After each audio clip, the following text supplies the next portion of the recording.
If you like this video, please give it a thumbs up and hit the subscribe button as well as the bell to be notified of future videos. Thank you. We are back and we're recording General Kritzinger. Some people call him Chris, but I do know he was baptized as Johan Jacob. Sir, you are most welcome with us. Thank you for talking to us on a Sunday afternoon. I know in South Africa there's certain things which happens on a Sunday afternoon. Yeah. Well, my own dad, if you bothered him on a Sunday afternoon, you would know he's bothered. So thank you very much, sir. I wonder if you can tell us just a brief background of your army service. I know you're retired now, and then we will start from where you started, and I think Walvis Bay and all these places. Yeah, Chris, I was born in Ladysmith, Natal, which is now KwaZulu, Natal, on the 30th of December 1944. And I went to school there and I finished my high school in December 1963. No, sorry, 1962, December. So at that stage, the military service system was totally different. It was a 3 months training for national servicemen, or you could join one of the gymnasiums, the Army, Air, or Naval Gymnasium, for a year, and then you can decide what you want to do, but then you don't have any more time for the Defence Force except in emergency situations. So volunteered, and a lot of us went to the Army Gymnasium that was still at Voortek Hoogte now, where the medical services are. Of course, they've shifted it down to Heidelberg. And during this period, the first 6 months, we did basic training and all other different types of training. And then they said they are looking for people to go on the officers course. So a lot of people applied from the Army Gymnasium, and 30 of us got selected to do the officer training. That was from May, June 63, and ended in, I think, January 64. But in any case, it was under those years, the course leader was those years field cornered before it was later became lieutenants, Jack Turner. He later became the chief of the Defence Force from Botswana. Any guys finished the training, and then we were offered short-term contracts with the Defence Force, with the Army. So about, I think, 26 of us then joined short service, and I was transferred down to 5 South African Infantry Battalion at Ladysmith, Natal, KwaZulu now, where I did that used in 1964. In that period, we did some certain courses, and one of the courses that I did was the Physical Training Instructors course at the Army College. In January 1965, I was transferred to Walvis Bay. Some people called it in Afrikaans die strafkamp in die woestyn. The penalty place for training in the desert. But in any case, it was a battalion group consisting of an infantry battalion, armored car squadron, artillery battery, and a small element of anti-aircraft, and a troop of tanks. Those years, it was still the Sherman tank.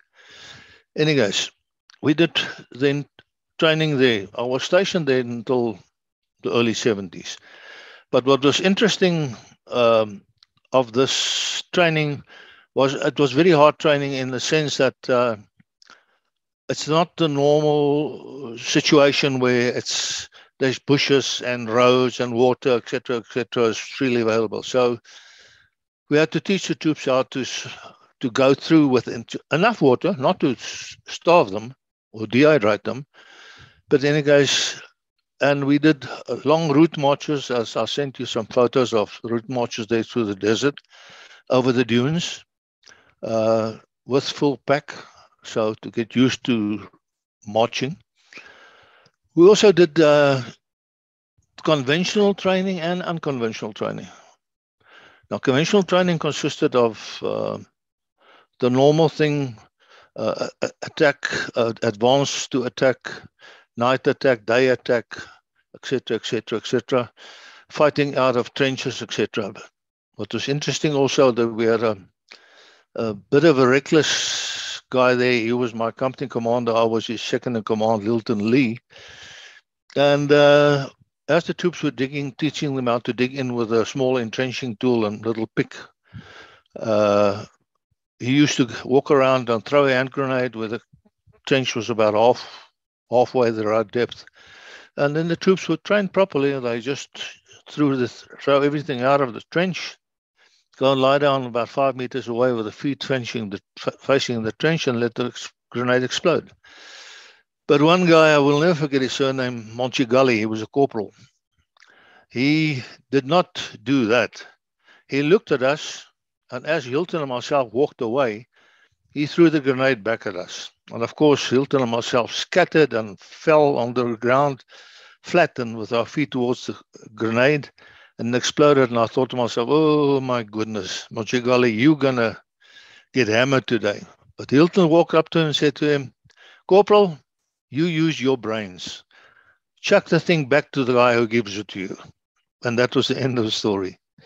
We also did, to train the troops on the effect of crossfire. The effect of crossfire, especially in defensive positions. We mounted machine guns, the LMGs, on tripods, packed them faster that they couldn't move less, and manned them with our permanent staff. And then troops had to go and lie down in the middle where we planted a pole. And in the daytime, we zeroed the machine guns in on that pole with a white flag in the middle around it, about a meter from the ground. Then that evening, we explained to them again what is effective crossfire, and we said to them, okay, lie down. You can do anything, just don't stand up. You can crawl, you can dig yourself, you can do what you like, just don't stand up when that machine guns are firing. Now you must remember, it's four ball, one tracer. So between each red tracer, there's 4 ball ammunition running through the air. Anyways, we did the exercise, and the next morning we went to have a look where the troops were lying. And some of them had dug holes and wiggled into the sand, so they were about 1 foot down. But anyways, now the training was hard, and we also did unconventional training, bush warfare in the Kisep River, which had some little dunes, but with shrubs and trees, and to get the effect of that. What is interesting also is we use ourselves to crawl up at night on the troops to make sure they're awake and not sleeping, etc. And one evening I was also crawling up, covered myself with a poncho, and I heard this hissing noise in front of me. And then I realized it's one of these the sidewinder snakes. On Afrikaans, die horingsmannetjie. Then all you do is basically retreat about a meter away, go the left 1 or 2 meters, and then carry on with things. So if you don't disturb him, he won't bite you. And because the poison is the same as that of the puff adder. It makes the meat disintegrate everything. Anyways, during this time, we also had to send some troops down to infantry school of infantry, for the infantry combat trials. It was the first infantry combat trials that the units had to send small teams in to go and participate and compete against one another. And of course, the controlling staff was from the School of Infantry. And what was interesting we won more medals there than a parachute battalion, which was supposed to be the battalion.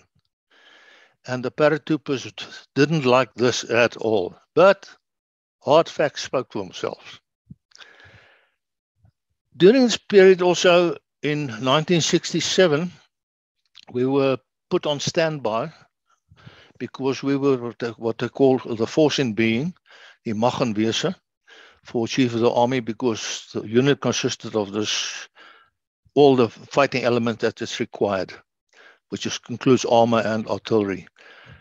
Because this operation was called Operation Duck Milk, was the United Nations wanted to send a force in to occupy airports in the north of those years, Southwest Africa, today Namibia.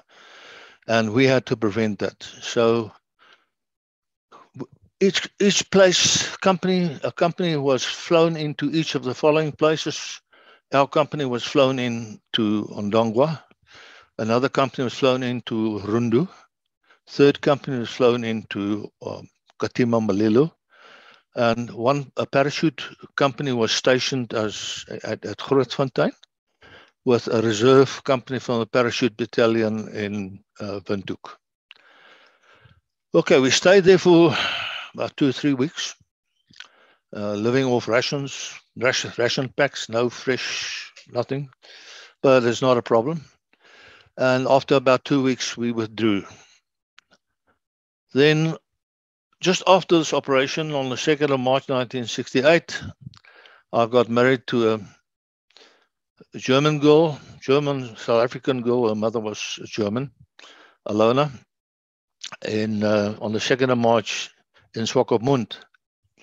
And she's been with me all the time. We celebrate our 54th wedding anniversary on the 2nd of March, beginning of this month. Then during this period, it was a difficult time too, because it was not only this Operation Duck Milk. We had to supply companies to the border. A company at the time to protect them and to protect the Air Force from being attacked by SWAPO. So we were away a lot.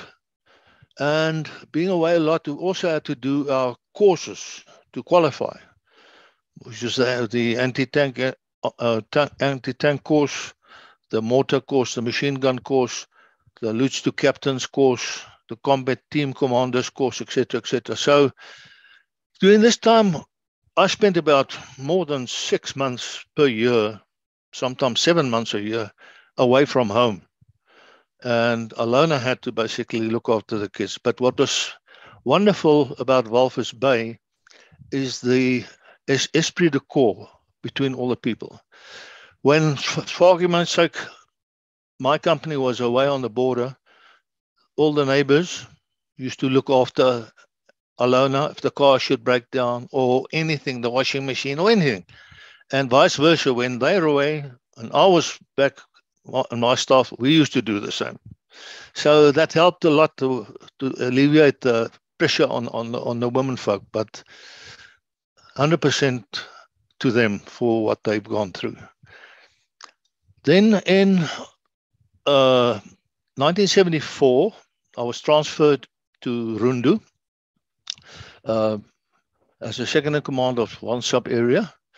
The person who was transferred in with me was I was in a major and he was a commandant, Hans Moller.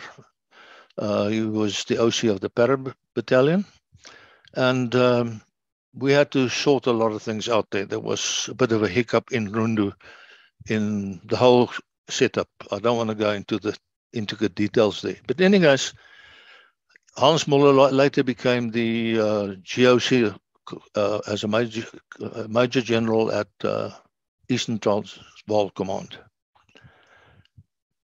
Now, at Rundu itself, we did the basic operation, but it was a very quiet area because the population were more positive towards the Defence Force and towards the government.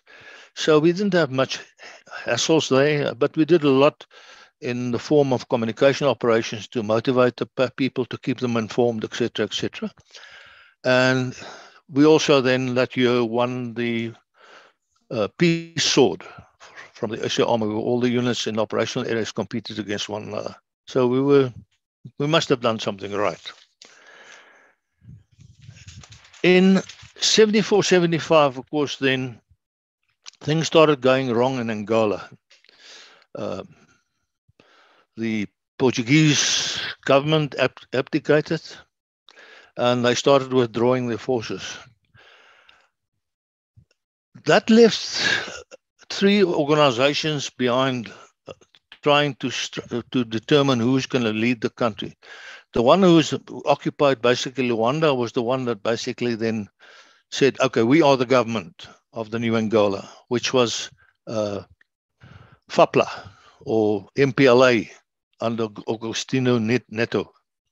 The other two organizations was more in the north and in the southeast, was FNLA and Alden Roberto, and the other one was UNITA under the well-known or infamous Jonas Savimbi, Dr. Jonas Savimbi.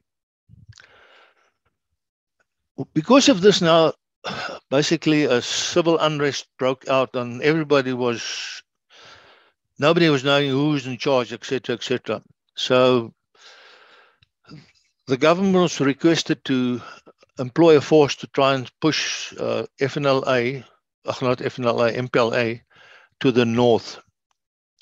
Now, in this period, there was a lot of refugees coming through Oshakati, and they had a refugee camp coming through Rundu, where we had a refugee camp for over 4,000 people that we had to look after and get them evacuated to Portugal or wherever they had to go.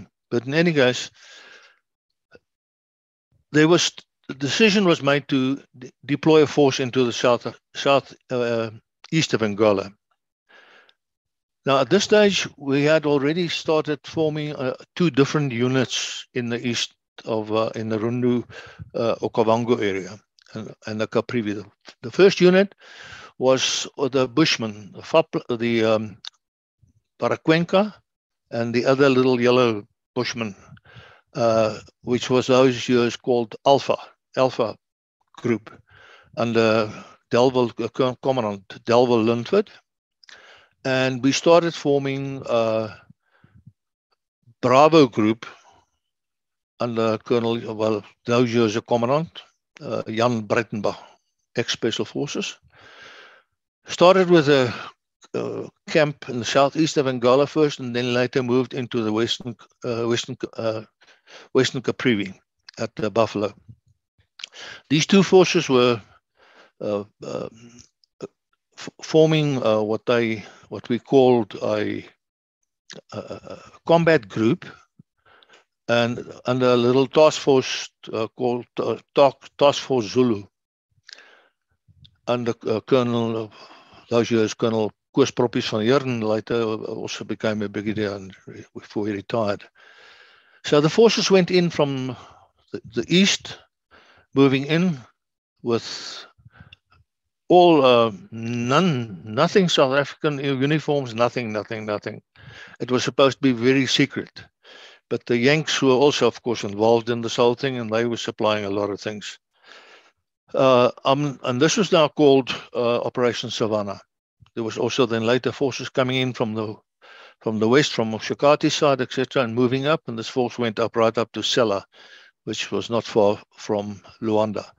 Okay, but enough said about those operations because there's been a lot of talks and books written about Operation Savannah. Later, our forces had to withdraw, also a political decision, which I think was forced down by the Americans on South Africa, and of course the whole world was up in arms. So how can we interfere in a state which is... But the people didn't know what the heck was going on there.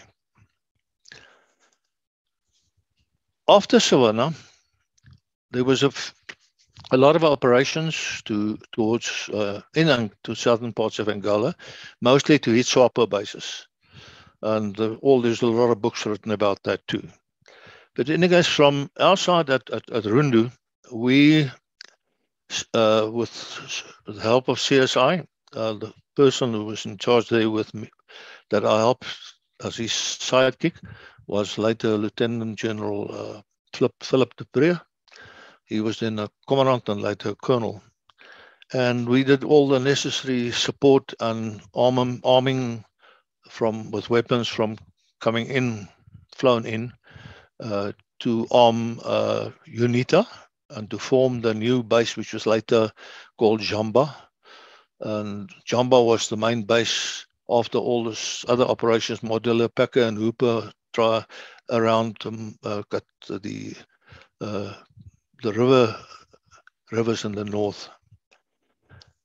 So those things were then taken place. We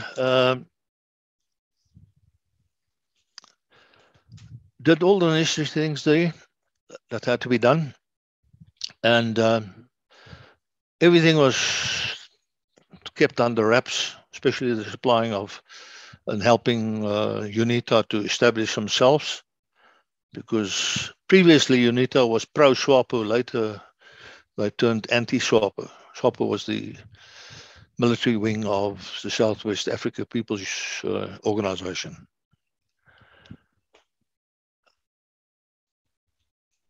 Now, with Savannah itself, there was a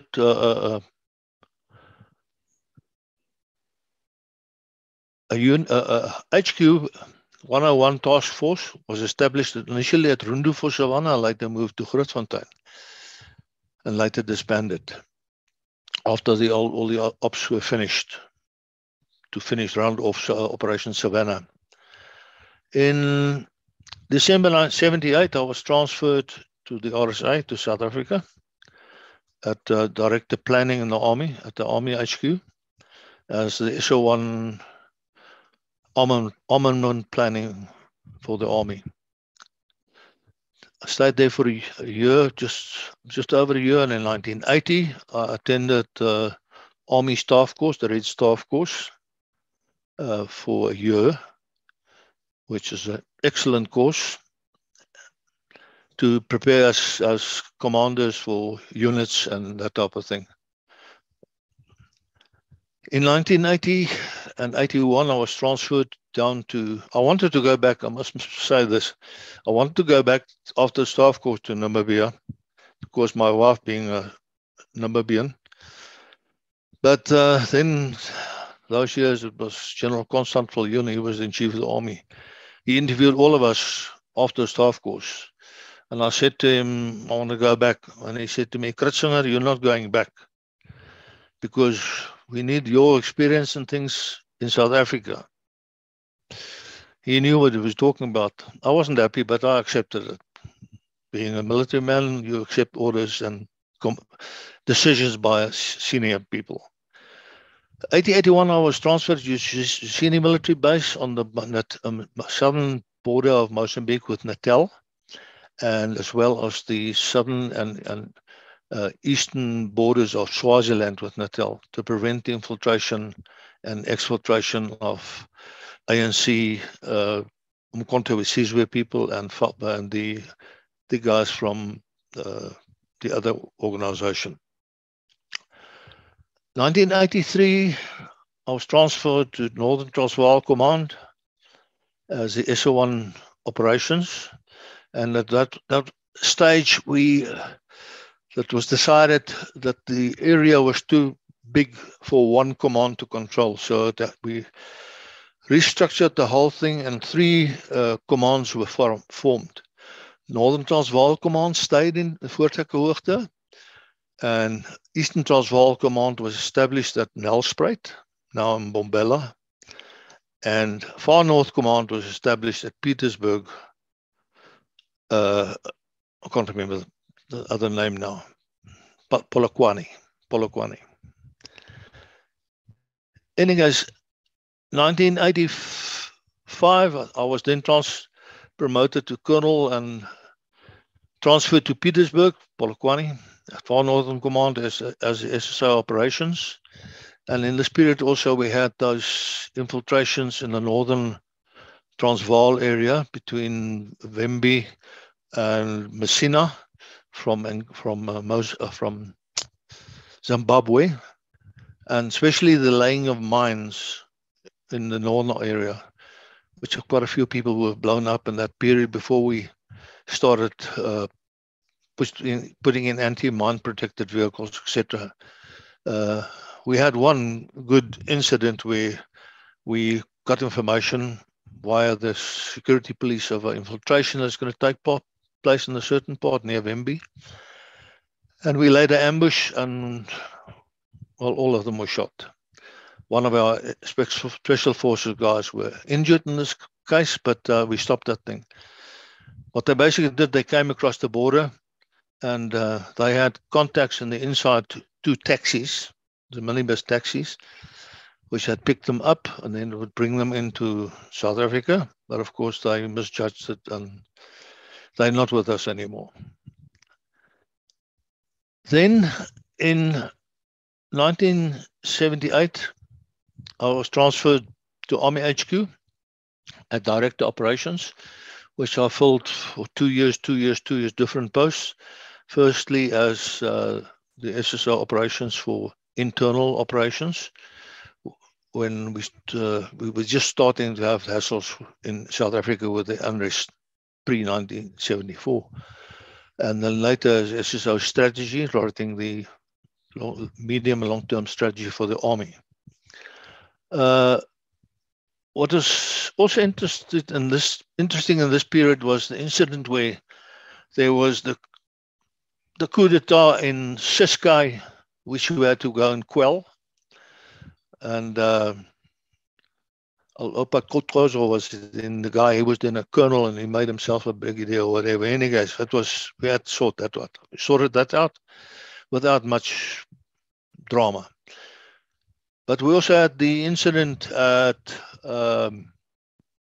Botswana, when one of the Sergeant Majors, I think his name was Phiri, Phiri, he tried a coup. He captured Jack Turner and some of the staff, and they took them there to the big sports grounds and kept them there as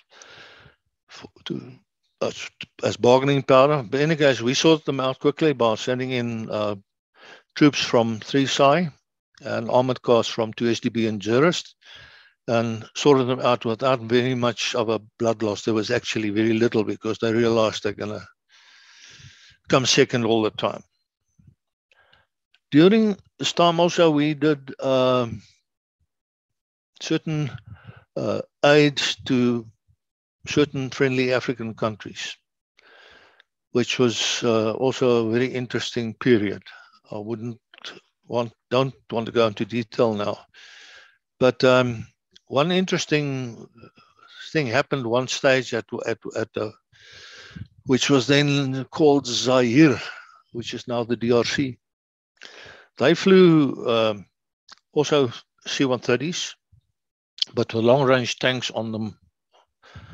And the one day, one of them flew and they had a vibration on the engine, and they cut the engine and they came in on 3 engines. But the next morning, they had to load 2 of those big Mercedes 500 armor-plated vehicles of Mobutu Seseko, who was the president of Zaire, to take it to his palace in the north.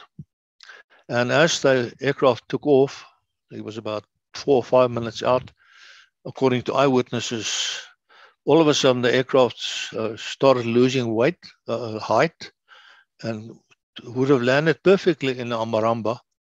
But as the back wheels touched, those 2 Mercs, which was not fastened, which was just parked, they pulled into handbrake up and into neutral, into park. It shot out through the nose of the C-130, and the whole C-130 with all the crew and everybody inside burned to pieces. Accidents like that happen if things are not properly maintained, etc. one of the incidents also, which to me was a very, very, very sad day, was we deployed 3-2 battalion quite a bit in the end in the black townships. We found that deploying white troops, all white troops, the dogs always bark. You cannot move at night to go and take some of these culprits out and catch them, because the dogs bark all the time. So they got the warning. So by deploying the black troops, the dogs didn't bark. And we had much, much, much more success catching some of these rogues that burnt their own people with necklacing, etc., etc., etc. But never in this whole period was the ANC actually an organization that tried to fight the South African army. They laid mines up north. They slaughtered their own people. They planted bombs at post office, etc., etc., but never tried to be in a conflict with South African army, because I know they would have come second in controversies. In 1994, I was then promoted and made the divisional commander for the integration process at Walmanstal,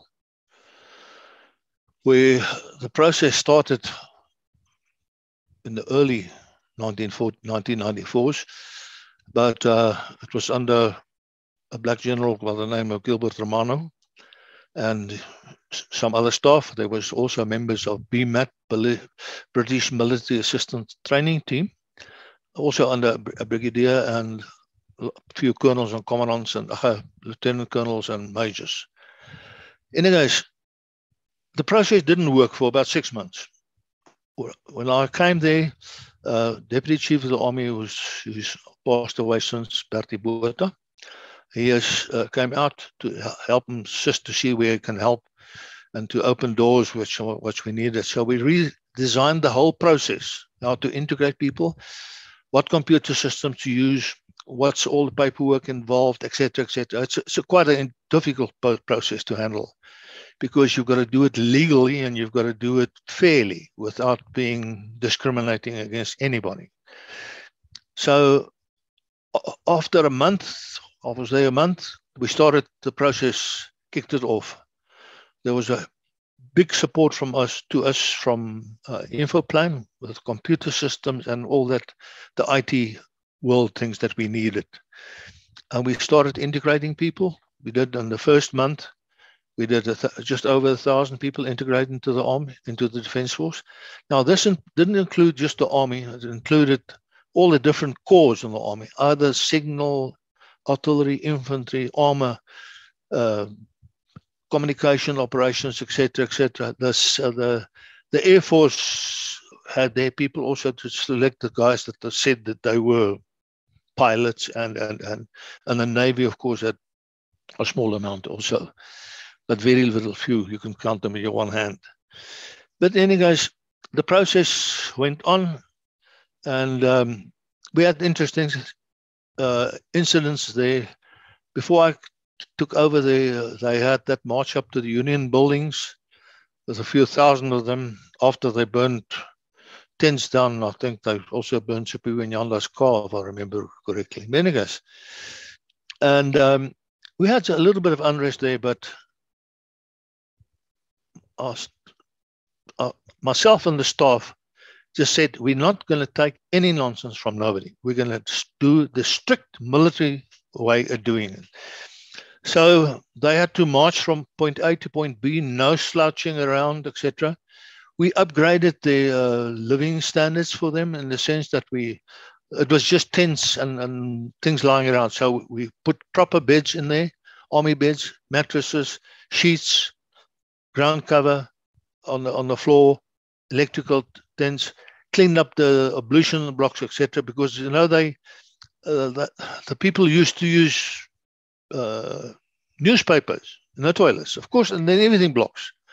So you had to put guards on the place on the ablution blocks to see that the things go well. Unfortunately, they had to walk in with a roll of toilet paper. Or also don't go in. Anyways, things like that was quite interesting. Then in 1998, I decided to retire from the Defence Force. I took a package because what annoyed me the most was to see what is the type of people that came into the Defence Force. People were made senior officers, which were not worth a warrant officer. But of course, BMAT was also the whole time. And the ANC and PIC, they appointed people there to say, Koos, yes, we know him. He came from that area. He was trained there in Russia or in China or in Tanzania, etc., and he was a lieutenant, for argument's sake. Meanwhile, it was not the case. Most of the troops that came in was MK/APLA so-called people, but they were not really members of that organization. It was fraud from scratch. We battled to try and eliminate this type of thing, but it's basically impossible. It's your word against their word type of thing. What we really also did is when a person says, yes, he's got matric, and he produces a certificate, then we can trace that certificate back and then find out, it's fraud, that type of thing. It wasn't a good time. But in any case, we finished the thing, and I just said to myself, not be prepared to work in a system where discipline is not the way it should be. That's basically about non-est, and where organizations like trade unions are allowed. Where in the heck in your life do you see a trade union in the Defence Force? That type of thing. So I decided, no, I'll take my leave, go to Service Street, and there I got myself a job, and I worked there till I was 74 years old. That's about my life story, Chris. I must tell you, it's a fascinating story. I remember that those trade unions. That's why I resigned out of the police. I had one look at them and I thought to myself, if you're wearing a uniform in a semi-military type of organization, and I can imagine the military one like the army, you give up certain rights. It just makes sense to me. You can't start and argue with an officer, or if you argue with me as a sergeant, I'll slap you. I'll flatten you. They won't be left or right. Because people's lives depend on this. And I also think what we forgot now is that by 1994, the South African Defence Force was a very experienced professional outfit. If I listen to what the officers tell me, how they went through the ranks, the training, the courses, uitmuntende mense. I'm trying to think how to put that in English. Just outstanding people, very loyal. So I can imagine that would have been hard for you. But before we go on, I just want to say thank you to Johan Snyman. That's his grandchild. And it's because of him that we can actually record here. He assisted the General. Johan, baie dankie. Thank you for that. We appreciate it. Looks like a nice young man. And I wish him all the best. Also, can I take you back to Walvis Bay? Because I've been in Walvis Bay many years after you. I know the place. There really is nothing there. There's no trees. I recall after 6 or 7 months, I wrote to my mom and I said, Ma, just stuur my 'n kiekie van 'n boom. Just sent me a picture of a tree so I can see a tree. I remember the first day we got out of the tent. But I don't really know where's the bush and box. And I thought to myself, well, perhaps it's a tree, I can just go and, leave nature. There's no trees. So I can imagine when you say to me that they would have been fitter than normal. And I'm glad that somebody actually won against the Parabats. I've got nothing against the Parabats, but I'm sure they don't want to be reminded all in good spirits. But now I must ask you, sir, what rifles were you using at that stage, and how did you protect against rust? Because there's always like a fog there. It's a misty place, Walfish Bay. The mist comes in from the cold Atlantic Ocean, which is essential. Otherwise, the creatures there in the desert will not be able to live. But it does create rust. We used to spray our Caspers with diesel, a diesel water mixture to prevent rust. So what were you people doing 30 years before us? The thing is, with in Walvis Bay has got one of the highest rust percentages in South Africa. Those years, there was one, in Walvis Bay, there was one main street which was tarred. The rest of it all was salt roads. It's called gypsum. It's a whitish, sandy thing, but it's got a lot of salt to it. You roll it, you wet it, put it on the ground, and roll it, and it becomes hard, and later it becomes black because of the tires going over it. But of course, when it's misty, that thing is as slippery as an eel, you know, to drive on. So the cars rust a lot. Now, logically, all your weapons, your guns, your rifles, your armored cars, etc., and the artillery pieces, you've got to maintain much more than normally. Normally, you would, after a shooting exercise, you would clean the barrels and oil everything, etc., and that's it. And for the next week, you will drill and do exercises and maybe just put a pull through to it. But here, you've got to do it basically regularly. So we did inspections on a very regular basis, about every day, second day. Check that the things were oiled. But you mustn't leave oil thick onto a thing, because then the sand clogs up. You clean it up with a rag with the oil, so that there's a very thin layer. If you look at it, you can't actually see it, but once you pull your finger over it, you will feel that it's oily. But you must do that regularly, because once rust sets in, especially on your barrel, it pits, and then that rifle's the accuracy goes for a ball. When you were in Walvis Bay, so where did you live? In the town itself or outside there, closer to Burkop, on the road to Windhoek? No, in Walvis Bay, we had basically two bases. In Walvis Bay itself was the military base, which consisted, there's one street running through north-south. On the one side was the army, the battalion group HQ. There was also a territorial HQ there. And there was a few hangars and the stores for your clothing, etc. And the other side of the street, and this is all prefabricated buildings. We used to call it prefabs.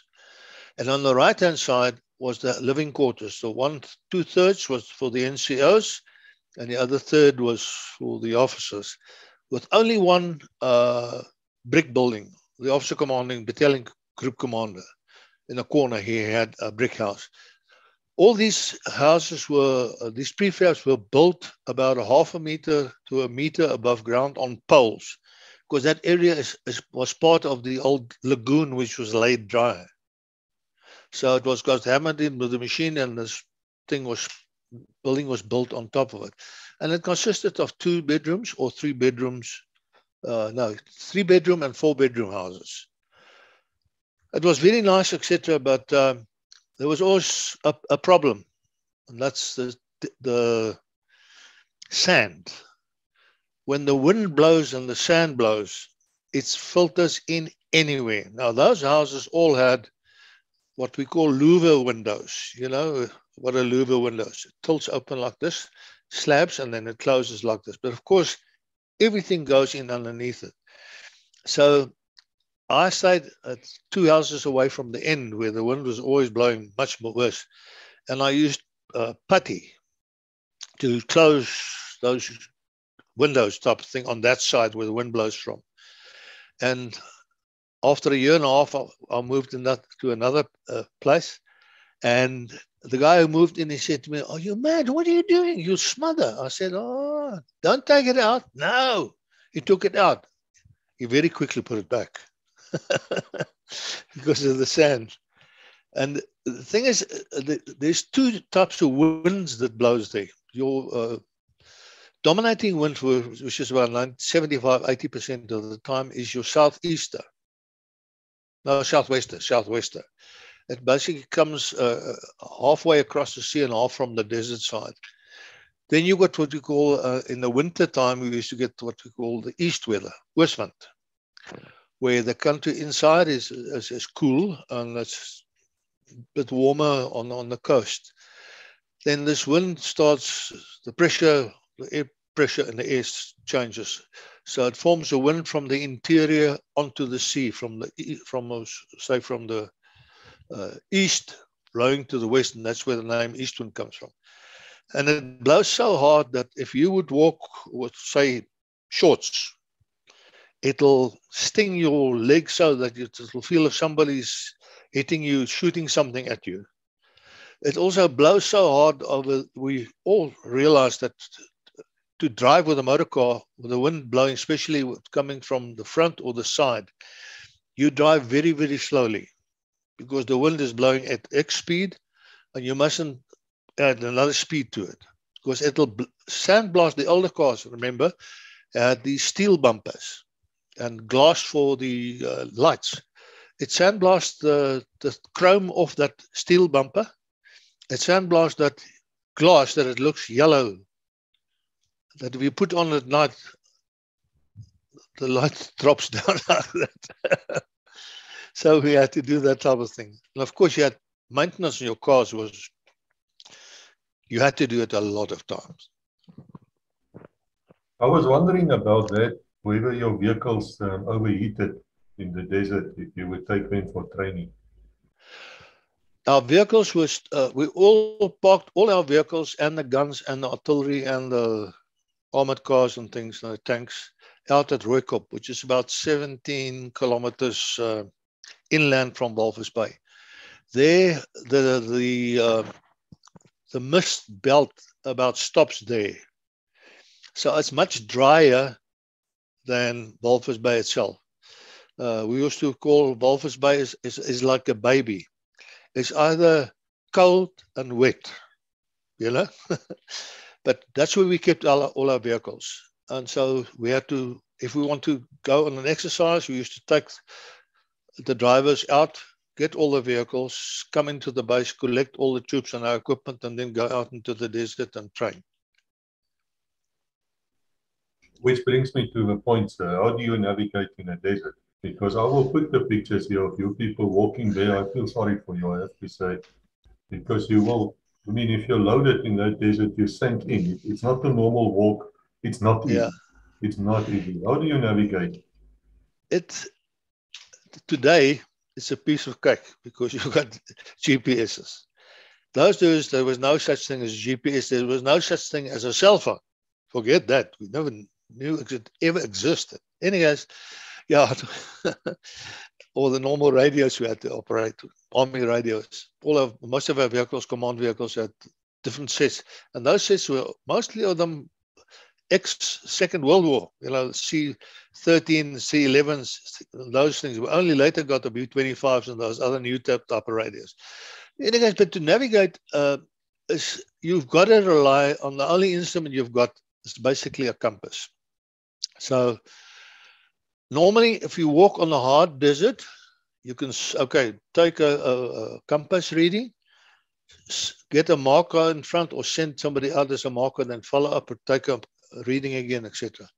If you walk in the area where there's soft sand, etc., then of course you sink in. And if you go up a dune, you go 3 yards forward, 3 steps forward, and you sink back 2. 3 steps forward, sink back 2. So then it's difficult to count. But there you've got to rely on trying to keep the thing going. What also makes it difficult, especially in the area when it's misty, is the mist comes down so low onto the ground that 10 yards in front of you, you can't see. So you can imagine if we now start navigating with a compass, 10 yards, wait, 10 yards, wait, follow up, 10 yards, follow up, 10 yards.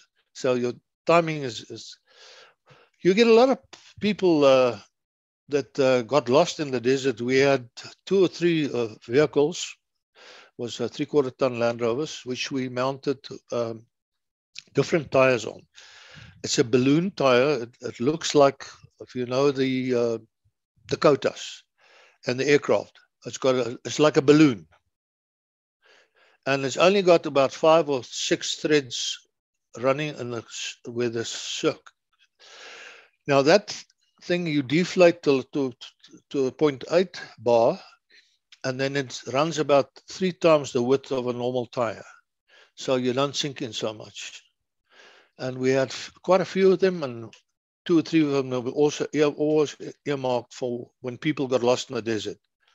And we had to go and find them, especially when there was aircraft available. They could indicate to us where they were. Those years, there were no choppers around to help us.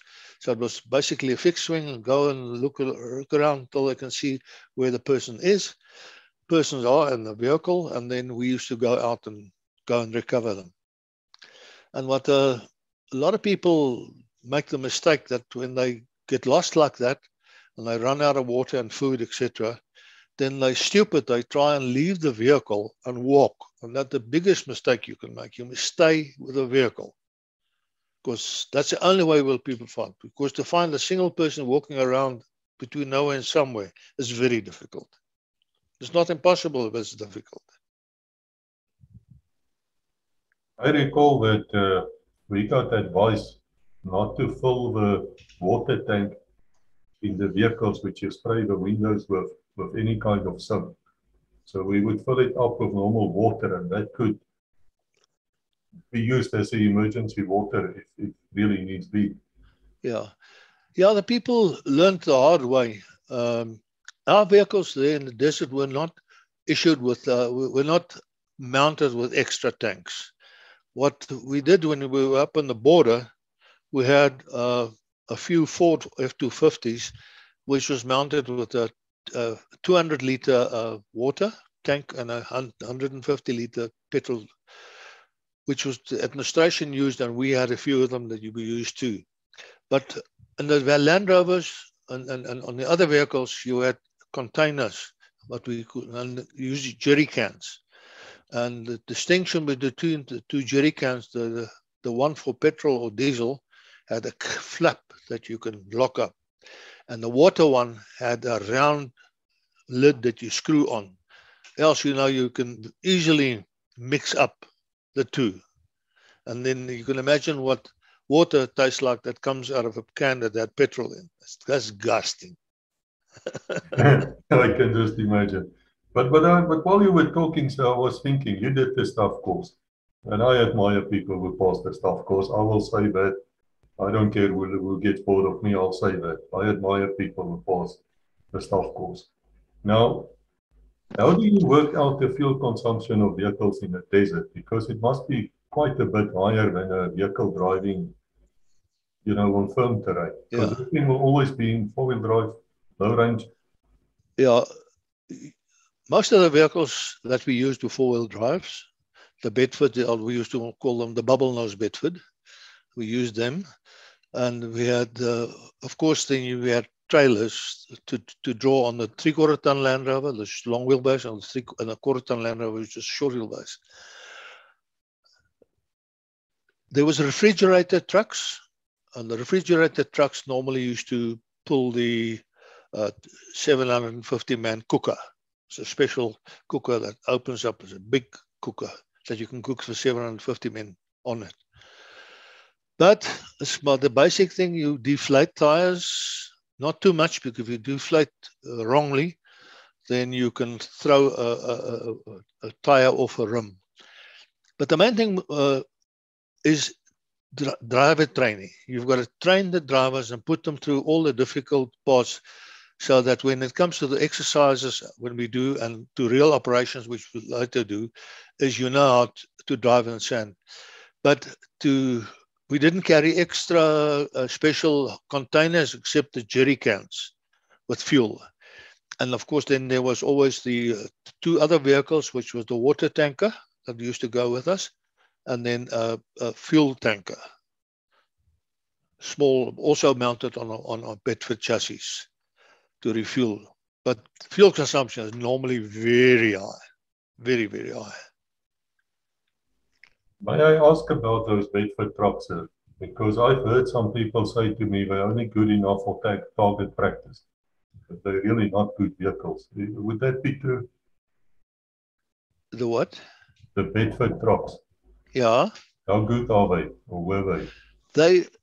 They were good vehicles. A lot of people underrate them. Look, they're not the best in the world.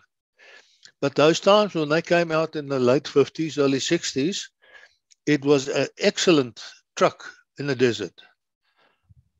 I mean, any truck can get stuck. It all depends on your driver. But those were good vehicles. The Land Rover in general, okay, you got the breakages on them. If you drive them wrongly, it used to snap, especially the 3/4 ton Land Rover, you just snap the long side shaft on the diff. But the Bedfords went very well. I'm glad to hear that. I'm glad that the Bedford reputation has now been salvaged here. I've heard terrible things about them. But now I must ask you, sir, there's a dune right outside Walvis Bay. Dune 7. 7 highest in the world. And this bloody thing looks like a mountain. It looks like the Himalayas. If you stand under it, you look up like this. It's really steep. Did this thing play any role with your troops if they are perhaps not behaving well? Oh, yes. Dune 7 was infamous for the troops. What we also used to do is the troops were naughty. We used to force them to walk a specific route from Walvis Bay over the dune to Rooikop. But in their backpacks, we used to pack that sludge sand out of the lagoon, okay, which they had to deliver at Rooikop. So you can't chuck it away and put something else in. And then going back, we used to put in sand, and they've got to deliver the sand into the base. And they didn't love that. They knew. But what is interesting is at one stage, Hilton Lee, when these two I see at A Company, the troops were also a little bit naughty, and he decided he wants to challenge them. And he said to them, I want a 3/4 ton Land Rover on top of Dune 7, not from the hard side. Look, at Dune, you've got a hard side, you've got a soft side. The side from where the wind blows is fairly hard, it's compact. The drop side is where the wind blows over, and that's where the dune shifts on. That's the one that's at 45 degrees. He wants that 3/4 ton Land Rover up top. It took them 9 hours, 120 troops. They basically had to carry it. It was, in the end, there was like a path up this soft side of the dune to get it to the top. And I'm just sorry I never took a photo of that thing, because that's part of history. But the troops knew Dune 7. No, it was infamous even in my day. Yeah, you see, a lot of people, in general, Southwest is one of the most wonderful countries there is, and picturesque. It's not only bush and jungle like in the north, and savanna and this stuff. There's different types of climates and deserts, and the mountains are different. For argument's sake, there's Spitskoppie, which is this colossal rocks. It is, man, easily 300-400 foot high. One solid rock. Then you get the other areas like what they call the Brandberg. They're near, is it Brandberg? Yeah, it's on the east, southeast of Henties Bay, where the rocks are black. It looks like the rocks have been burnt. That's why it's called the Brandberg, you know. And the mountains and things, when you drive, it all depends where the shade and the shadows are and the sun. It's different colors. It's beautiful. I mean, you've seen photos of Sossusvlei. That's the one in the south, where early in the morning, and when the sun comes up, and there's shade on the western side and the sun on the eastern side, and how the color changes.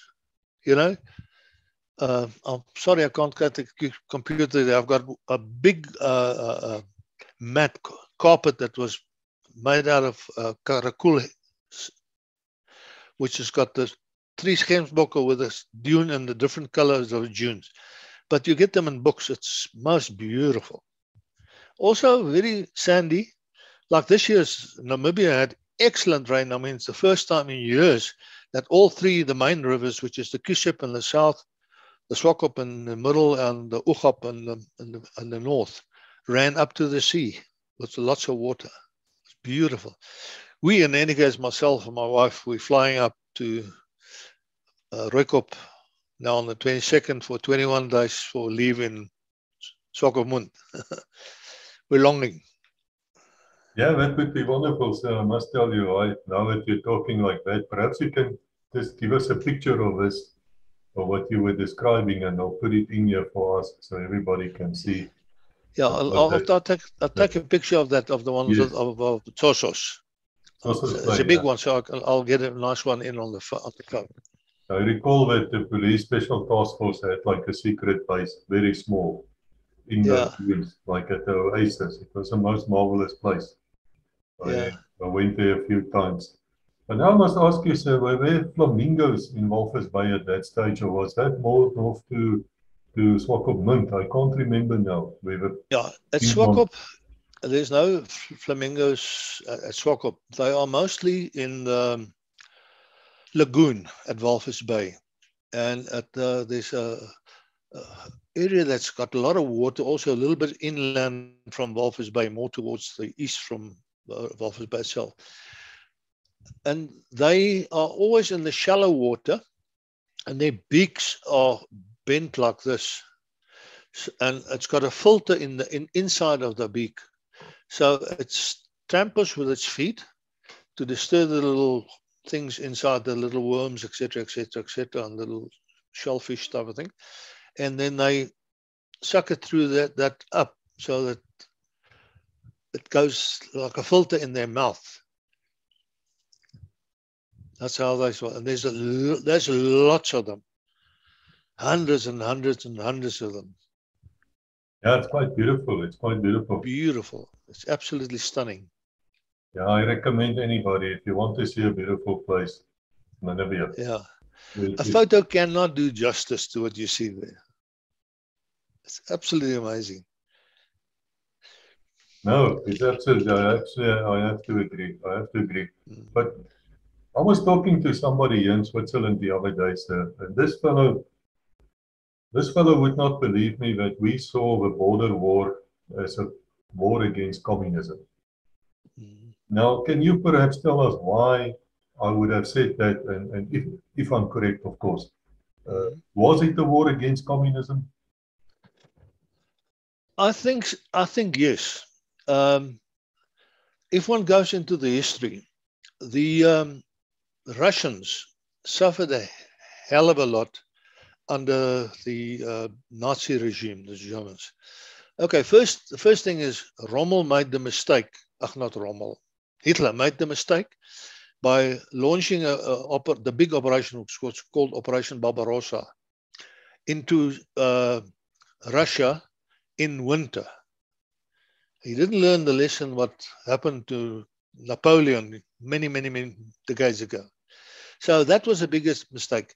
There was, interesting, if you look at the statistics, there was more Russians killed in the Second World War than all the other Axis forces being Japan, Italy, etc., and all the Allied forces, Allied.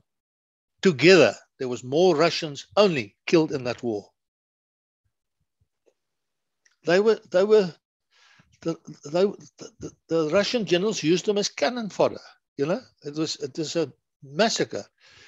And I think the main thing is also at this stage, with the war that's going on now, Russia seems to have a what I'll call it, a fear of too many missile things can be deployed close on its border. Now, I mean, you will know where Ukraine lives. Now, previously also, Poland was also part of Russia, the old USSR, Romania, Czechoslovakia, Slovenia, Latvia, etc., etc. Now, all those countries are close to the Russian border. Now, we know, to me, it makes a bit of sense. I mean, what he's doing now is wrong, totally. That's not war, that's genocide. But I mean, look what the Yanks did when the Russians wanted to put missiles on Cuba. They don't want missiles so close to their country. Now, this is exactly what the Russians are doing now too. They are afraid of all the missiles close to their country, because all those countries that fell away from the Soviet Union are now part of NATO. So I don't know. To me, this is a very politics. Von Clausewitz, that wrote the book on war, he said, war is an extension of politics. And this is exactly what's happening here now. Yeah, that's true. And that is basically, I think, what happened with us too. Because if you see a threat, a genuine threat on your border, you have to fight to a preemptive strike in law. Yeah. And that's what the Israelis have been doing all the time. Yeah. But you cannot stay on. If you stay on, then you become like a conqueror. Yeah. And it is so that in South Africa in those days, the opposition people, now the members of parliament, they were receiving Soviet assistance as well as communist China assistance, and it's useless to deny this because we captured the weapons. Yeah. And we saw the training, and many of them, most of them actually were trained either in the Soviet Union or in the Chinese, communist Chinese. Yeah. Now, what we saw in the police, which was fascinating to me, is we clashed with MK. We never knew when we would walk into MK. We were, of course, praying to get hold of them. I'm not sure they were praying to get hold of us, but they might have. But what I found is they would normally surrender. And then they would play a very good propaganda thing in the courts with all the international media looking on. But the ACLA people were not surrendering. If you walked into an ACLA soldier, there were a good chance that you would have to kill him or he would kill you. He was much more radical in that sense of the word. I'm not saying it's wrong, I'm not saying it's right. That was my experience. Yeah. I've had a lot of soldiers here talking to me on legacy who rated swap over enemy very highly. Would you agree with that, sir? That they were really fighters. I mean, when they got stuck in, they got stuck in. Yeah, SWAPO put up a good fight. They were terrorists doing terror deeds in Southwest Africa, but they put up a good fight. Okay, they ran a lot. I mean, we hit a lot of bases that 2 hours before time they were there, and 2 hours later they're gone. They just disappear like mist before the sun. But in any case, But even that, sir, I was arguing with another fellow here. It seems to happen to me often these days. The South African Air Force sometimes would drop leaflets and tell them, get away, get out, because there's an attack coming. Yeah. Are you aware of such circumstances? Look, we knew the bases that we hit was SWAPO bases. The intelligence and the recce's showed that. You see, they're not stupid either. What they do is they realize there's attack coming in, but they will either run completely, abandon the base, or they will leave women and children behind. I wouldn't even be surprised. We wouldn't be surprised if those women were later, after we withdrew, were shot and left there. I mean, you can put anything up to them to try and the propaganda, because the Russians and the Cubans, those guys, they knew how to use propaganda to their advantage, you know. They were very, very good at propaganda, actually. I remember Kritzinger, which is now a national holiday in Namibia, Kritzinger. And there's this picture of trenches of civilians who were slaughtered there by the paratroopers. And yet I've not spoken to a single paratrooper who said to me they were shooting civilians. They all would say these guys were shooting back. They were females who were soldiers. and they took the risk which any soldier will take. And then in later years, I've actually heard that somebody said, no, these pictures were taken from, I think there was some kind of disease, and they were taking those bodies, and certainly they made a mistake because some of them were still wearing camouflage and some of them still had weapons with them. But it spread across the world. We were very, very bad in counter propaganda. Now, their propaganda, I tell you, was amazing. They will not go and lie down and admit that they lost a fight. They're bad losers. But I think probably the worst losers would be the South Africans themselves. With the mouth. They're good fighters with the mouth. That's absolutely true. But how did you feel, sir, when you were, let me put it like this, as a professional soldier, you serve a political masters. That's how the system works. Mm-hmm. And I suppose as a general officer, you can protest an order, but how far can you refuse an order if you don't like what the politicians are doing? According to law, you can refuse an order if it's illegal. If an order is illegal, you've got the right to refuse.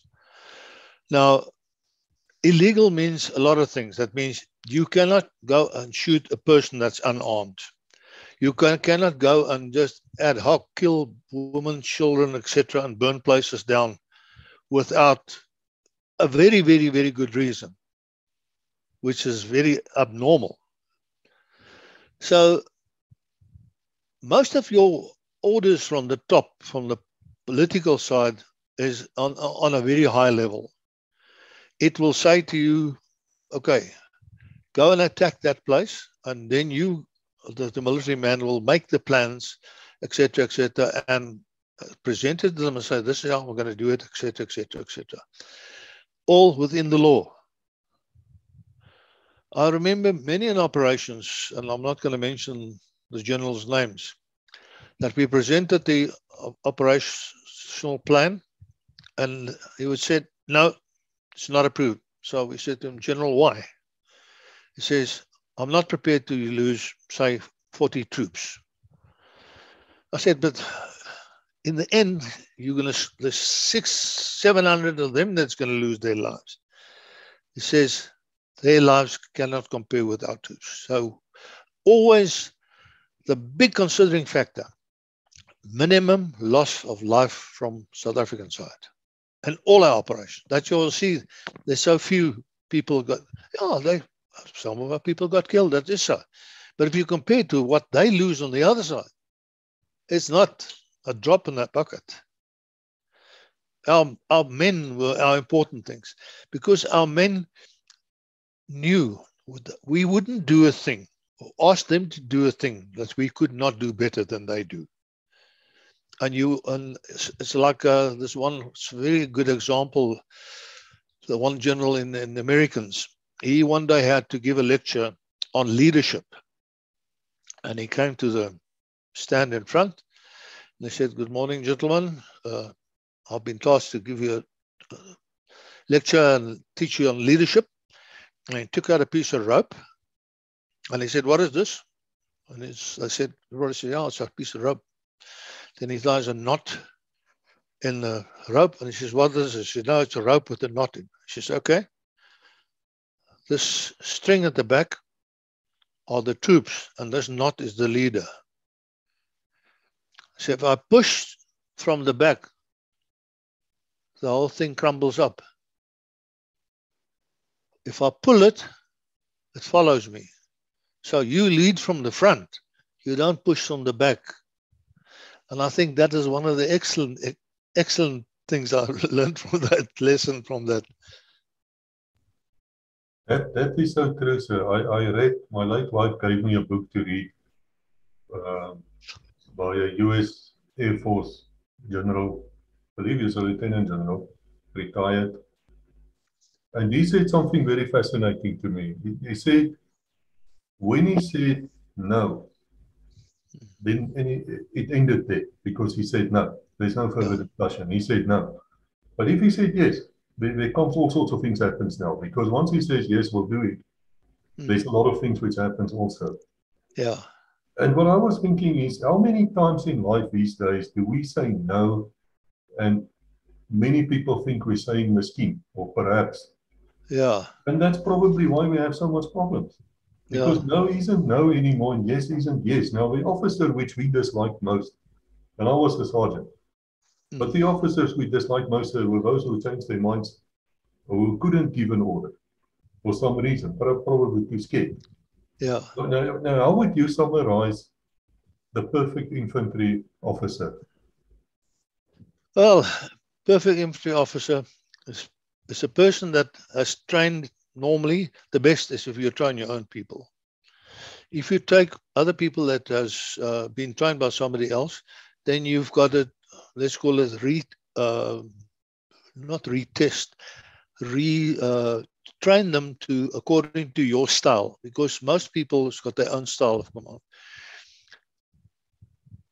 You will not do anything to compromise those troops. They must know, they must have an absolute belief in what you say. They must have absolute respect for you, what you say and what you do. And you must always look after their well-being. If some of them are not well or sick, you've got to attend to them. You must say, go sick bay, etc., etc. Sick bay will sort you out. You look after your men. They must know, no matter what happens. You see, that's also one of the main things which a lot of guys who fought with us in Angola, and especially with the last operations, these big operations, Modderlapaka and Hooper, is the troops knew if you get shot and you get wounded, you will be taken out as soon as possible. Taken out in the aspect, a chopper will come in, fetch you, take you to one of the main bases like Rundu or whatever, stabilize you into a C-130 down to one military hospital. So they knew their well-being was absolutely priority. Yes, and we know now what happened with one military hospital. Yeah, it's a disaster. Yeah, General Baldwin spoke to us about it. It's sad to see this. Because we were very proud of it, of the fact that we could keep people safe. I mean, one mall was the top hospital in Africa. Today it's a glorified sick bay, and this old South African Defence Force, pre-94, was the top. There was no force in Africa, that includes Egypt, that could touch South Africa. And look where it stands now. I think I looked at the other day and I'll see we're on number 32 on the list of forces in the world. Pathetic. Yes, it could have been very different, sir. I have to agree with you. It's sad what happened. But I have to ask you a question, a hard question, sir, and forgive me, you don't need to answer me if you don't want to. But I've heard from especially the 3-2 battalion members that they felt that their black soldiers were more expendable than perhaps the white troopie in a normal infantry battalion. Are we wrong, or do you agree or disagree, sir? No, I disagree. There's no such thing as in the South African Defence Force, the way we operate, and 3-2, which is one of our top units. Never, ever will that happen, because the white officers, NCOs, fought with them, did what they do, ate what they ate, slept when they slept, didn't sleep when they didn't sleep. They went through everything through them, because they knew they were both reliant on one another for their lives. Now, I will never, ever say that. They were our troops, black or white, 3-2 or not, were whether it was white or black, was a soldier, and he got treated as a soldier, professional soldier. But would that be true, sir, from a higher command as well? Let's say from the politicians. Would they have seen the 3-2 battalion and the other black units in the same way that they would see a white unit?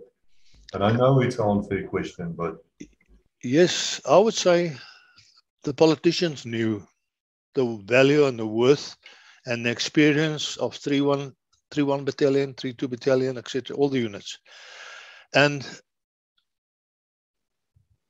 there was, the thing is, while they were closed down, 32 Battalion, was a political decision, which our generals fought against it. I know. Those years it was General Meyring and General Liebenberg and those people, you know, who was in the top positions. But political pressure, and not only political pressure from our politicians, political pressure. Look, at that stage, the government was integrating and integrated. And there was a lot of pressure also from the outside world for 32 Battalion. So they had the world of respect for them.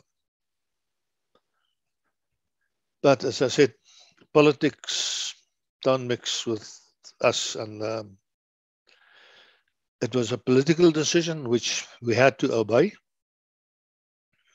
but we handled it in a different way, and it turned out right, as I told you last time. That's right. So you were actually one of the officers who had this duty to go and inform them officially at Pomfret, I suppose, that they will be disbanded. Yeah. May I ask you, sir, a few words on that, if you don't mind, and what you did to save those soldiers, to make sure they're not just thrown away like Kufut was, to the big shame of the police? It is my personal opinion. It's an absolute disgrace. Those old fighters, some of them lost arms, some of them lost legs, some of them are blind, some of them got one eye only, etc., etc. And those families. Most of the younger group, let's call it the active soldiers, we accommodated in. But those poor people were left at Pomfret, you know. And the government, I personally think, made the biggest mistake to throw those guys for the wolves. It's a disgrace. Whether it's from the, don't care which politician it is an absolute disgrace. You don't treat human beings like that. Whether you like them or hate them, you don't do that. Thank you for those words, sir. We are trying to assist as far as we can, and I know the associations as well, but these men are now old. They're really old. So we're not in the best of health. It's really sad. There's nothing good to say about it. And I think the army lost expertise which they could not afford to. Yeah. You see, the army still tried to help, but you know, you only got limited resources. And certain things you are not allowed to do, which is out of the norm for a defense force. For argument's sake, we can't just say, okay, fine, we're going to take all the rations for the 2 next meals for 2-1 battalion, and we're going to give it to, say, for argument's sake, Soweto, or wherever, or a white township, or a white squatter camp, or whatever. You don't do that type of thing, you know? So you are limited to what you can do for those people. But it's where they're sitting and what's left of them is a disgrace, genuine. And I know there's a lot of organizations that are working to try and help those people, which we as old soldiers appreciate. General, we have quite a few foreigners, as I call them, Uitlanders. We don't mean that word badly. We're now following the channel, and you're all welcome. Thank you. I'm glad you are here. So I must ask you, sir, what do you mean when you say a white squatter camp? There's white squatter camps all over the area. There's one big one that I know of at the other side of Krugersdorp. There's one in the north. I heard the other day somebody tell me that there's about 5 big white squatter camps around Pretoria, where the people are without food, they're living in shacks. I mean, when I was in the building industry in Midrand at Midstream, one day we were working with the machines, and I checked that they do the things right, etc. And I saw these two white young boys, between 18 and 20, 21, white boys, mixing dagga, cement. So I thought, oh, well, maybe, they were short as the owners. But later I saw these guys again. And one day I saw them on the back in a taxi, in a black taxi, going out with the other workers.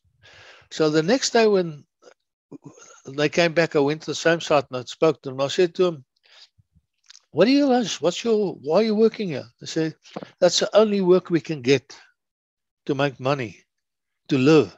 I said, but where do you guys live? They said, no, we live between the other squatters in Tembisa with the other black guys. We live with them, we eat together, we sleep together, the same tent, same shack, etc., etc. Because we've nothing else. We haven't got parents. We've got nothing. So there's things like that happening in our country.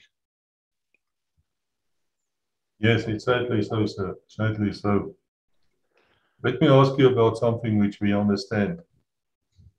Because I fail to understand how a dream of a new South Africa could have become what it became. And I don't want to talk politics because it opens a damn nest which I can't control. Yeah. We see it and we see the pain and the hurt. Now, the BMAT team, sir, the British Military Assistant Team. Yeah. Can you tell me a little bit about them? Because I consider the South African Army at that stage to be probably the best counterinsurgency people around anywhere in the world. Yeah. And I've always been very, very upset that when the US had their problems and they brought out their new counterinsurgency manual, which I actually read twice, nothing was said of a South African effort and nothing was said about the Rhodesian efforts. They went back to the 1960s with the French in Algeria, other places, and they went back to what the British knew, the British Army knew, which according to me, they knew nothing because we took over, we carried that mantle as we expected. Now, so now these people arrive. What was their attitude like? The first guy was here, I can't remember his surname now, I've got photos of him. And he was a brigadier, and there was two colonels, about 3 lieutenant colonels, then there was majors, and there was 2 female majors also, mostly from the medical and the signal corps. So each of them had their, let's call it, specialist field. So if a guy comes in, and of course, the one major is a white guy from BMAT. He was a major, he was a military policeman. So the minute then when there's got to be selection, and some of these non-statutory forces say he was a military policeman, blah, blah, blah, they would interview him. I don't think they were unfair, but this was a little bit above their ability to do things, because they do not understand the traditions, the conditions, etc., etc. They comes from maybe a little bit of experience of the older guys, not the younger guys, in Malaya and those places, and more in the conventional field. But to integrate people, I don't think they knew much about it. It was interesting how many visits we had from different countries. We had one from Germany. We had one from Taiwan. All the different countries in the world came to us.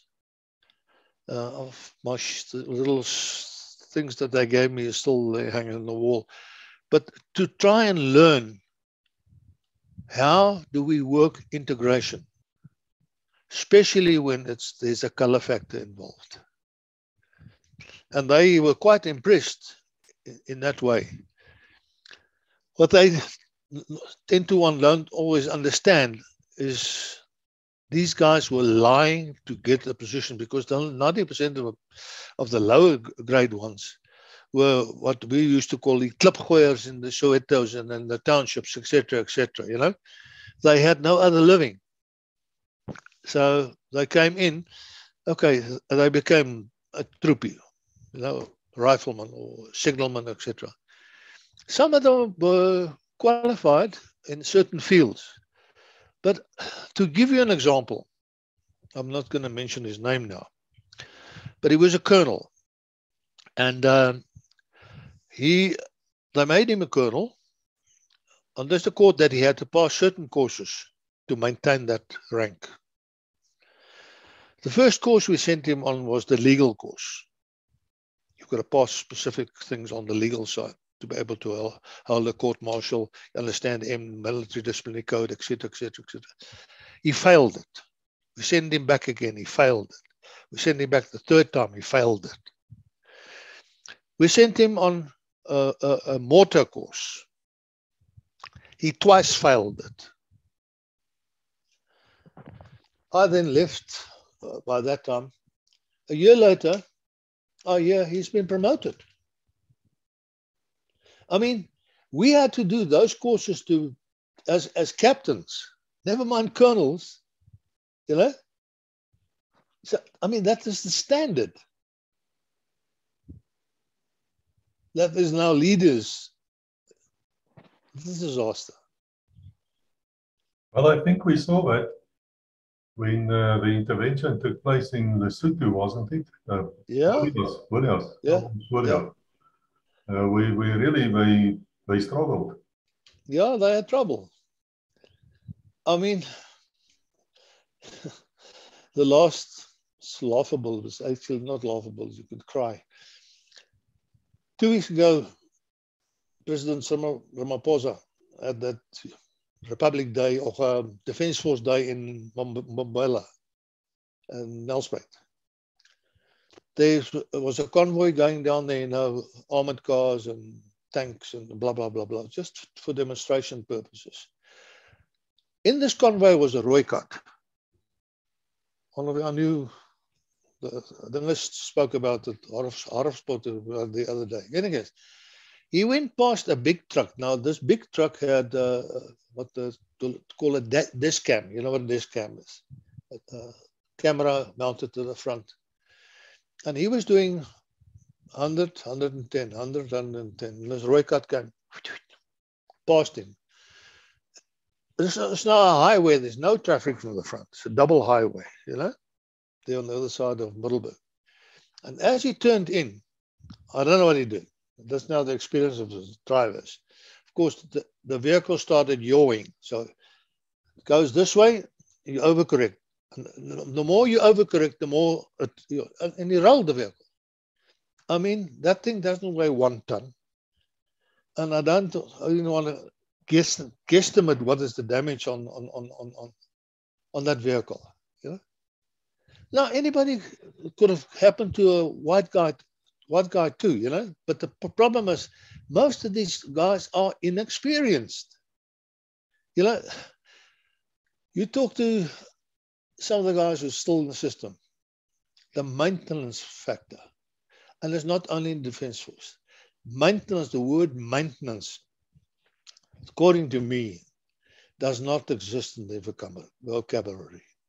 They can't maintain anything. Roads, hospitals, schools, you name it. You name it in the municipalities, water affairs, ESCOM. 90% of the problems there is maintenance.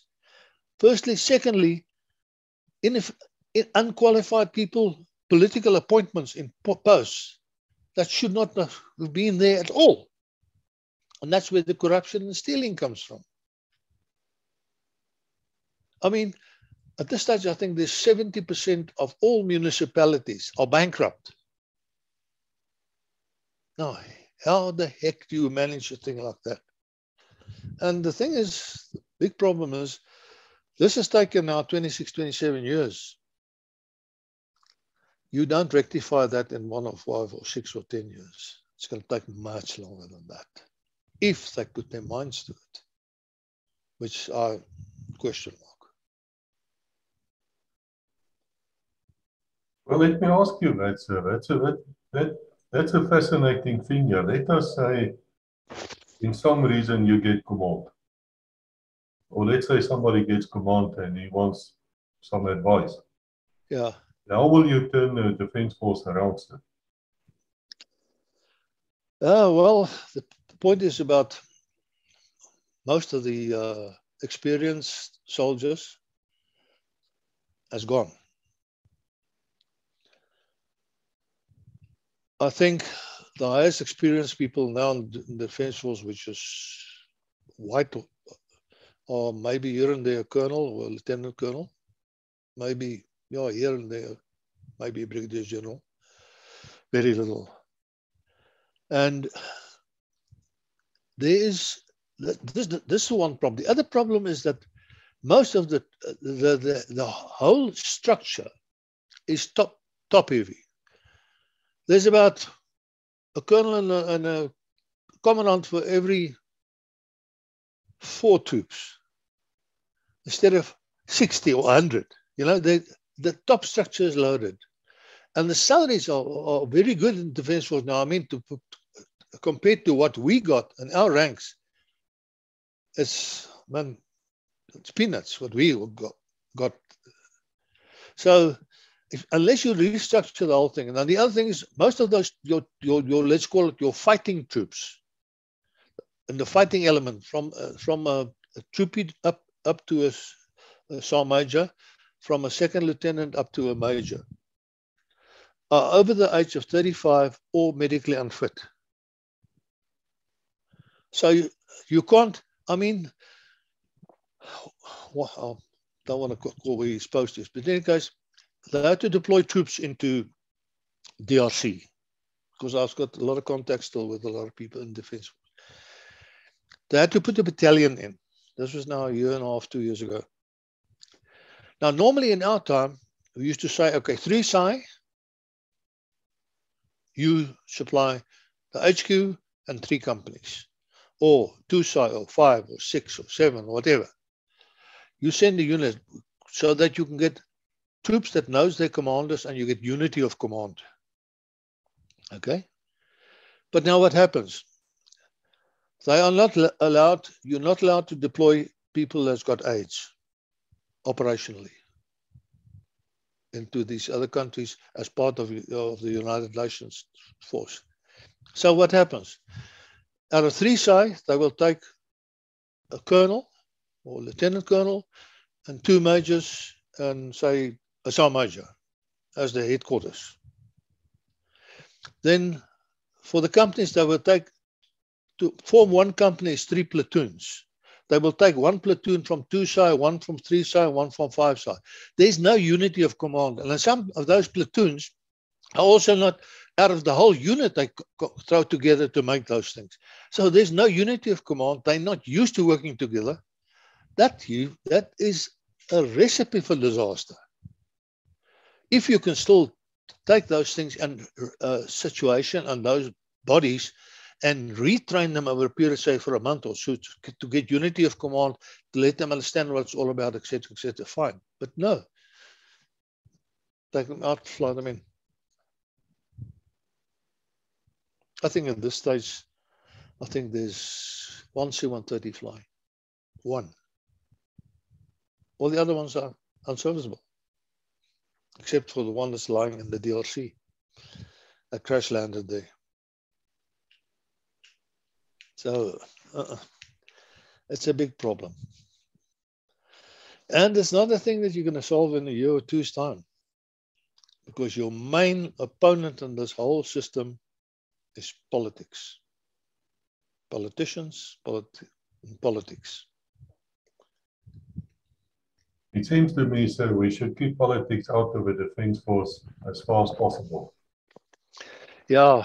Like a virus. I don't know how you're going to manage that. It's not possible.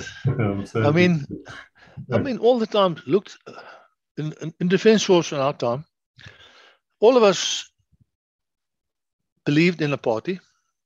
Doesn't matter what party it is. And we voted for that party. But in the Defence Force, you do not talk, discuss, or anything about politics.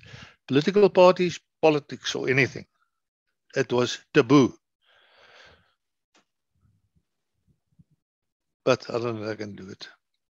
Was that the same for religion, sir? Because there was one fellow here who wanted to tell me that our padres, our Capelane chaplains, were the same as the Soviet Union commissar.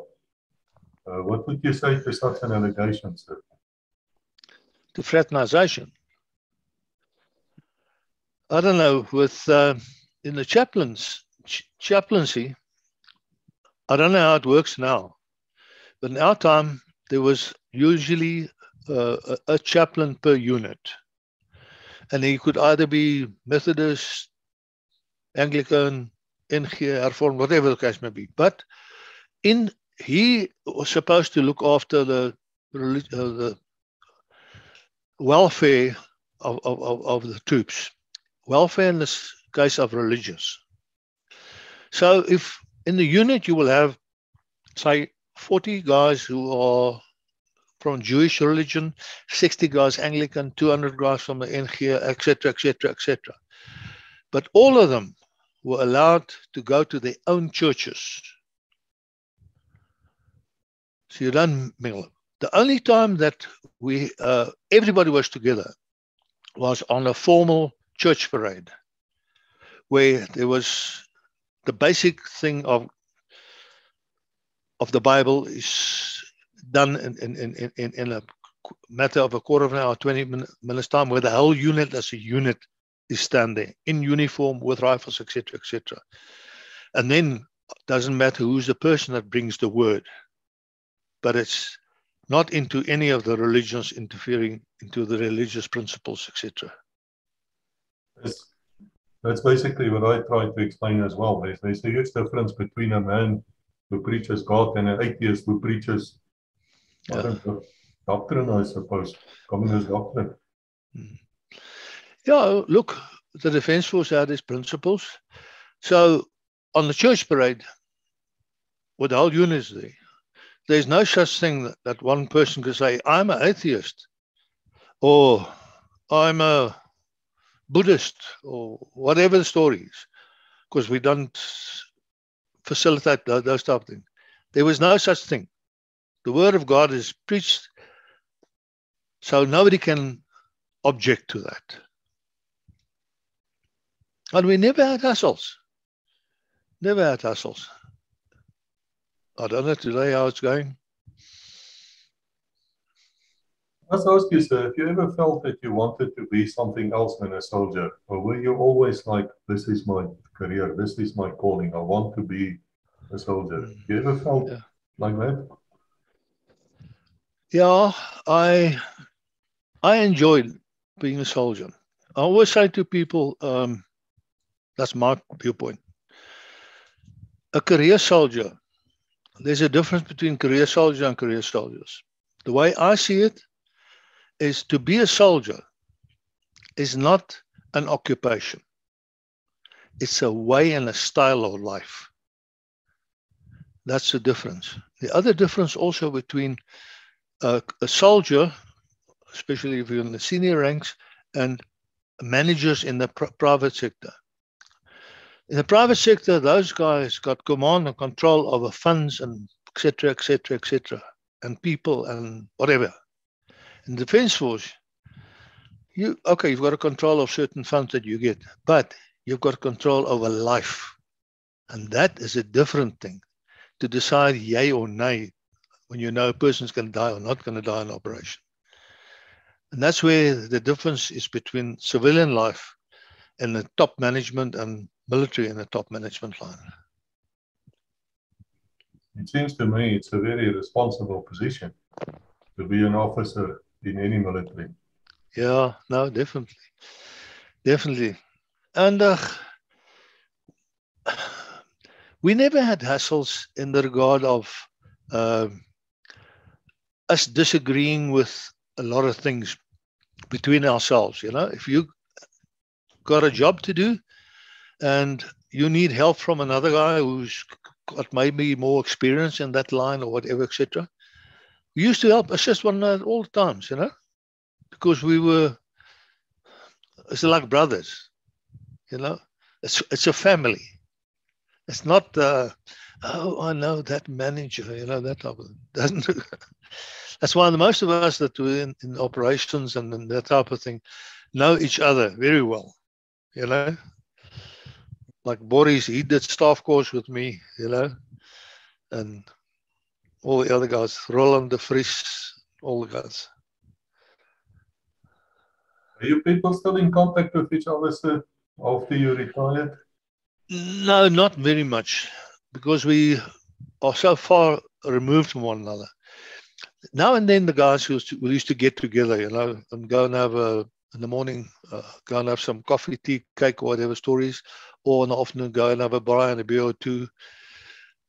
Certain of the guys still get together, you know, but the life has scattered them so much out of the way. Like when we go down to, my son-in-law's got a place down in Bochum's Bay, just south of Mossel Bay. There's a lot of military people there, and when we used to go there, we used to go and look up to them. Look them up, have a beer or a coffee or tea or a piece of cake or just a chat. But the people are also spread out, you know. When everybody was in the same unit, it was easy. Even if we were in Pretoria and that type of thing and not in a base, but at least we worked together. And the women also used to intermingle a lot. What was interesting in the Defence Force also is in the units, operational units, is the women had what they call a women's club. They got together and they chat to one another. There was no such thing as officers and NCOs. It was all the women together. Doesn't matter what rank. And they used to talk, cry on one another's shoulders, support one another. Oh, my husband is away again, you know. No, man, don't worry. We'll look after you, that type of thing. And they used to bake cook sisters for the troopies or cake for the troopies, etc., you know. Kept them busy, and the troops also realized that the women of the officers and the NCOs also care for them. And that makes a difference. I was struck by that, actually, sir. I had a conversation with RSM Ich van Rooyen. And Ich was attached to 3-2 Battalion a while, but he was more in other places. I think a Kahukuland Battalion, probably. And he said to me so many times, it's like a big family. And how much he liked the idea that he could trust the people around him. Yeah. Which is something you can't do in civilian street. I mean, that's sharks out there. They will eat you if they can. Yeah. But now I must ask you, sir, if there's one of your old soldiers listening to you now, and I'm sure that they will recognize you and they will know who you are. Do you have any messages for them? I will give my best wishes to all the guys who's still alive and well. Boris and Johnny Kutzer, Roland de Vries, Louis Cook, Louis Cook down in Mossel Bay. I can't remember all of them, so many names, but in any case, I'll give them my best and say to them, stay healthy and stay well. Because you can wish a lot of things onto people, but health, I think, is the most important one. I think the older we get, so the more we realize the truth of that word. You know, we take health as something which is politics, but it's not. Things can go wrong very quickly. There's a lot of young soldiers, South Africans, serving in the British Army today, as well as in the French Legion, the Foreign Legion. Family members of mine actually were there. If somebody's listening here, a youngster, and he or she wants to join the army, I'm not saying which army, because I know there's a mercenary act in South Africa. I believe you cannot even legally join the British Army, but you can go and join Al-Qaeda, if I understand the law correctly, and I am a highly experienced lawyer, or used to be. So we're not going to mention names. But would you, if somebody wants to be a soldier, would you recommend him to go to join an army somewhere? Well, at the way the South African army is now, I would suggest no. See, the thing is also that a lot of our experience, the old Defence Force, was later used by the United Nations. I mean, you know how many people are in Africa, in Afghanistan, in Ethiopia, and all those places lifting mines, etc., etc., etc., and helping to protect gold mines and diamond mines, etc. Like this one friend of mine, he used to be with me at direct operations. He was also a paratrooper. Jab Swart. He was later so well known that they pulled him off from Africa and used him in the United Nations at the headquarters itself because of his knowledge and his ability. Okay, unfortunately, he passed away 2 years ago. But it just shows you now the ability and the quality of people we're talking about. It's acknowledged all over. Yes, we can look back with pride, sir. What happened afterwards is not our fault. I keep on saying this to people. The Defence Force, the security forces, and the police assisted handed over a working country in 1994. Yeah. What happened further is not our fault. Don't blame us. We've got nothing to do with that.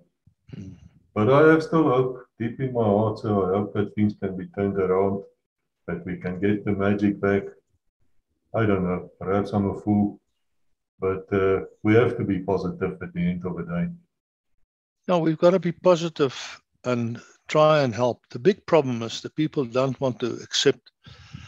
If we could, because of our experience, give them input to say, look, you want to do this, it's fine, but there is a better way. Do it this way, you know? But the minute you do that type of thing, the people immediately comes and say, oh, yeah, one of the racist ones again, you know, type of thing. Or what does he think he is? You know, he's been out of the system long ago. He doesn't know what has happened, etc., etc. So it is a problem. And that's why a lot of people don't want to come forward. And okay, firstly, they are normally not asked.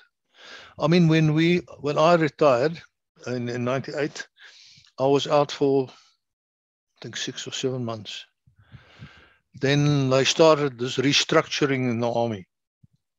So I was called back for 3 months to help the work group, which consisted of African Defence Force officers, non-strategy force officers, APLA and Mkonto, etc. All those that there were officers then in the Defence Force, in the new Defence Force, SNDF. And we gave our inputs. Most of our inputs were accepted. A lot of them were not accepted for a specific reason. They had their ideas, firstly, and secondly, they had the order to say, change the system. And what happened now, so many years afterwards? Oh, shucks, why don't we'll have to bring back the commands and reinventing the wheel and coming back where the old wheel was invented already. You know, it's actually a disgrace. Well, Internet, we came to an end of a fascinating and a passionate discussion. General, thank you for your time Sunday afternoon. We are grateful to you. We are grateful to men like you who served honorably. And for the rest of you, as I always say, don't think you are unimportant. Don't think that, you know, you achieved nothing, and let's not judge ourselves by those standards. let us go back and see in time what we actually achieved. And we achieved a lot. And there's no need to be ashamed of what we did. So if you have a story, or you think you have a story, come and tell me. Just contact me, like so many of us did. And until we meet again, God bless.